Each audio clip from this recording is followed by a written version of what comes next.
Entonces ahí ya yo mismo digo, mierda, tengo una hernia, no puedo hacer... Entonces eso fragiliza mucho. Hay que entender un poco el qué. Y la base muscular es muy importante. Esto de crujirse pues, las manos, el cuello, o sea, los dedos, el cuello, ¿esto es malo? No es malo, pero tampoco es altamente recomendable. Es decir, una de las cosas que tenemos que entender es que autocrujirse lo que está generando es una hipermovilidad en la zona en la que crujes esa articulación, ¿vale? Entonces, esa inestabilidad lo que te puede provocar es que esa zona se convierta en muy hipermóvil, pero por contrapartida estás generando que la zona contigua sea hipomóvil. Entonces estás rompiendo un equilibrio. ¿Qué pasa? Que muchas veces nos crujimos las articulaciones de los dedos. Si tú lo que haces es un chasquido en compresión, aquí estás metiendo una hostia a la articulación que flipa. Entonces no es lo más sano. Si tú buscas un eje de tracción, ahí el gas que suena, ¿no? el gas que sale de esa articulación será lo más respetable para tu cuerpo. Entonces esto para las manos, pero lo podemos traspolar a cualquier articulación. Vale, o sea, a la columna también sería exactamente lo mismo, o sea, sería malo también. Claro, es que al final las vértebras que tú quieres autocrujirte normalmente son aquellas que ya están más móviles de lo que deberían. Entonces, ya me avanzo quizás a otras preguntas.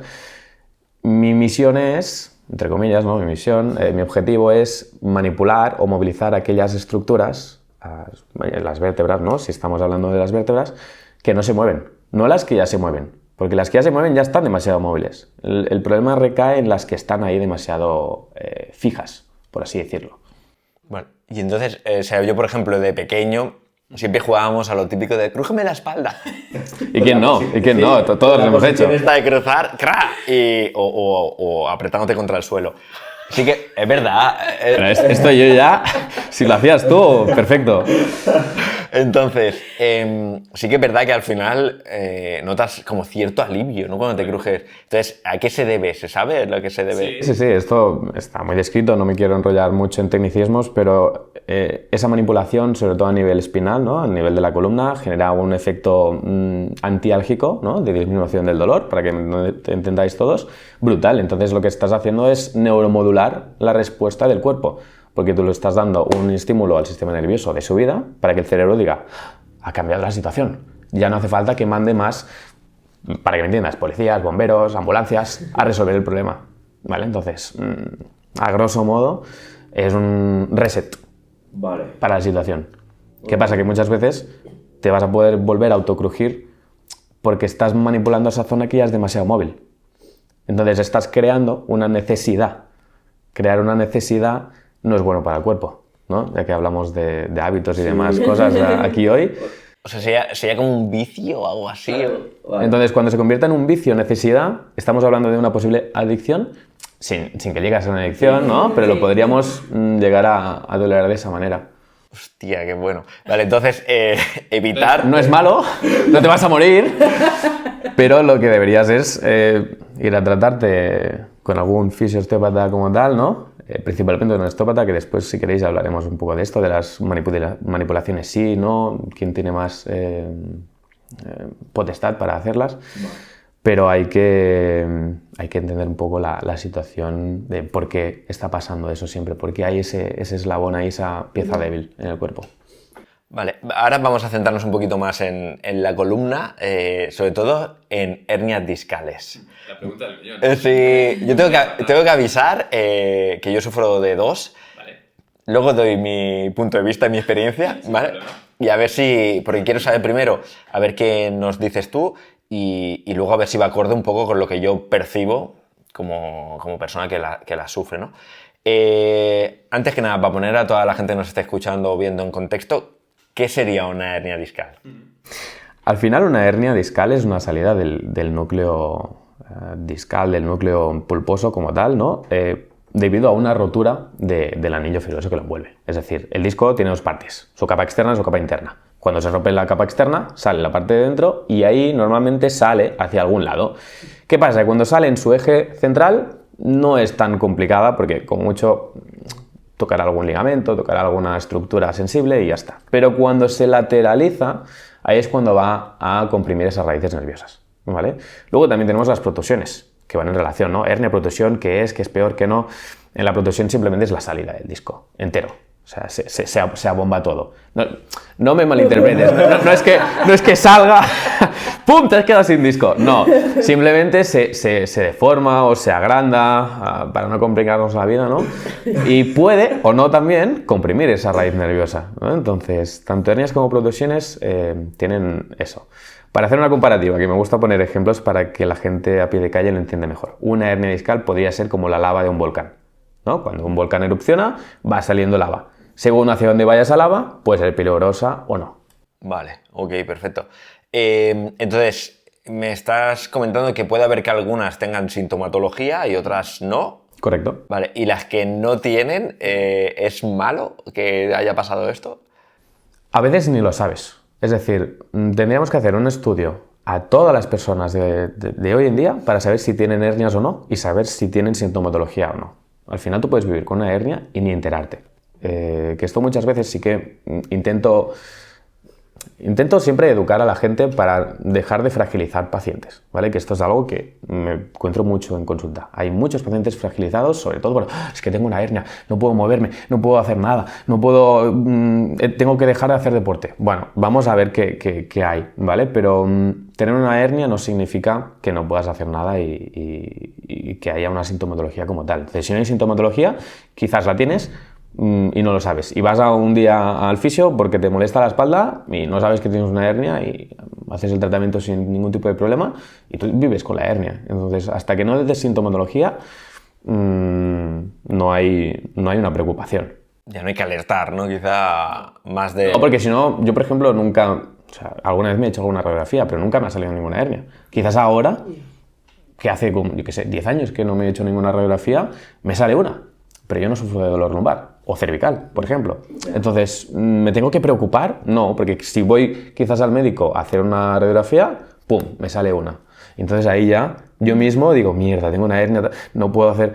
Entonces eso fragiliza mucho. Hay que entender un poco el qué. Y la base muscular es muy importante, que después yo creo que también saldrán cositas de estas. Sí, o sea, me encanta lo que dices porque también soy defensor de eso, de no fragilizar a los pacientes, porque si no al final parece que nos metemos con esa mentalidad de, no puedo. Entonces, por lo que me dices, ¿aconsejarías hacer deporte a una persona que padece una hernia discal? Sí, claro. Al final hay que adaptar la situación a ti. Hay que entender el contexto. Vale. Y para lanzar una frase fácil, ¿no? No es lo mismo correr una maratón que ir a trotar 2 o 5 kilómetros. Entonces, vale, yo tengo una hernia. ¿Me está generando síntomas ahora? Sí. Vale, ok. Adaptemos una progresión para volver a calmar el dolor, para que se adapte otra vez toda la musculatura y ver qué pasa. No estás preparado para hacer una maratón. Entonces, hay una hernia. ¿Tengo que dejar de hacer deporte? No tiene por qué. ¿Qué ocurre? Adaptémoslo y tal. Entonces, lo más importante aquí será, aparte del trabajo en terapia manual en camilla, ¿no? Hacer una parte activa. Esta parte activa tiene que tener en cuenta lo de siempre, la intensidad, la frecuencia de los entrenos, la carga y muchas veces el indicador que me gusta dar, eso quizás, bueno, seguramente los entrenadores personales lo sabrán mejor que yo, pero la resaca del post-entreno es muchísimo más importante a veces que el entreno mismo. Es decir, tú puedes tener un entreno sin molestias y al día siguiente levantarte y dices, madre mía, ¿qué ha pasado? ¿Eso ya significa que ha sido demasiado para tu cuerpo? Pues cuando hay una hernia, ¿no? O cuando hay una lesión, o sea, que da igual que sea una hernia que sea un esguince de tobillo. Hay que entender un poco lo mismo, ver esa evolución y después esa frecuencia. ¿Cuándo vuelves a entrenar? Quizás necesitas más tiempo para volver a entrenar y eso no implica que no puedas hacer nada con una hernia o con cualquier otra lesión, que ya me estoy yendo un poco a buscar otras lesiones, pero es un poco lo mismo. Nosotros súper agradecidos porque toda la información es bienvenida. Entonces, que comentas un poco quizás al día siguiente, ¿no? Cuando puedes llegar a padecer ese dolor, ¿no? Que en el momento no lo estés sufriendo y al día siguiente... O a veces, si estás muy agudo, ya te saldrá el momento. O si estamos hablando de un paciente súper agudo, con una hernia discal, con irradiación, sea en el brazo por las cervicales, sea en la pierna por las lumbares, pues no puede hacer deporte. Pero no poder hacer deporte con según qué intensidad, porque si tienes una hernia en las lumbares, puedes hacer trabajo de tronco superior, yo qué sé, trabajo de fuerza, trabajo, no sé, me invento, hay 30.000 deportes, 30.000 historias con más y menos intensidad, entonces adáptalo a tu situación.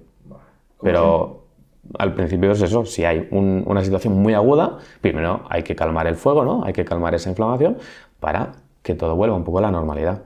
Sí, como siempre individualizando, como nos pasa a nosotros también. Es que si no lo haces, no vas a llegar a ningún lado. No hay un buen tratamiento, exacto. Pero vamos, que no se quede en el sofá, ¿no? Que no se quede en el sofá, es que es vital, es vital. Incluso muchas veces cuando hay estas situaciones, ya no solo el no quedarse en el sofá, sino usar la distracción para calmar ese foco de dolor puede ir muy bien. Imagínate que tienes una hernia a nivel lumbar. Las manos las puedes usar. Entonces, si tú, por ejemplo, vas a jugar, yo qué sé, quizás un partido de pádel es muy intenso, un partido de tenis también, pero ¿y si vas a jugar un partido de ping-pong ahí más tranquilo? Ojo, que no se enfade la gente del ping-pong, que también puede ser muy intenso.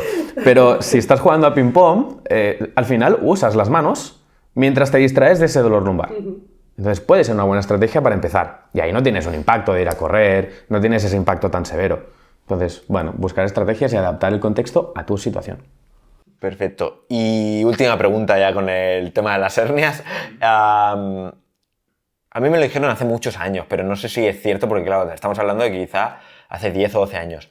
¿Existe la capacidad de que se reabsorba la hernia? Se pueden reabsorber. Yo no estoy muy metido en la investigación y no quiero afirmar grandes titulares en eso, pero sí, en principio se pueden reabsorber. Es decir, lo que digo es que no puedo sacarte ahora el artículo en el que lo diga, pero sí, las hernias se reabsorben y es más.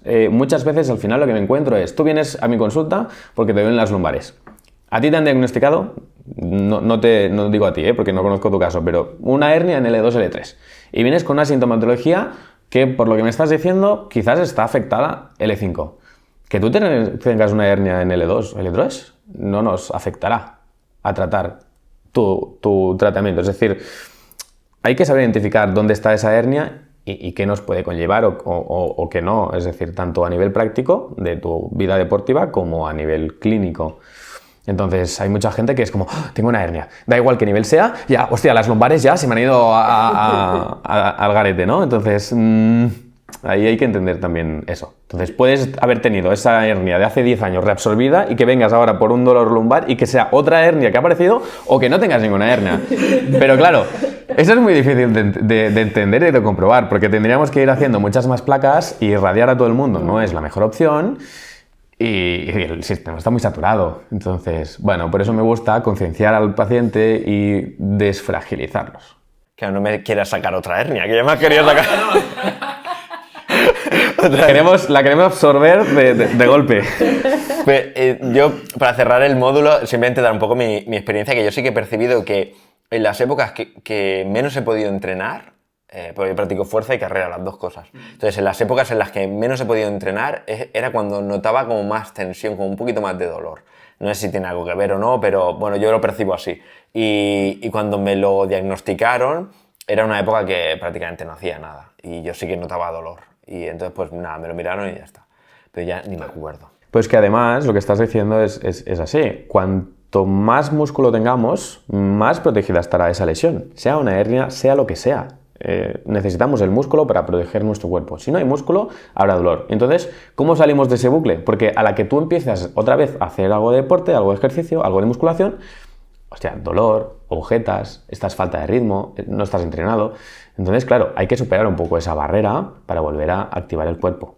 Pero al final es eso. Si tú entrenas la fuerza, protegerás tus lesiones y las acompañarás a mejorar. Si no, no. Entonces eso es lo que dices, es que estoy con ese dolor. ¡Buah! ¿Y cómo salgo de ahí? Bueno, paciencia.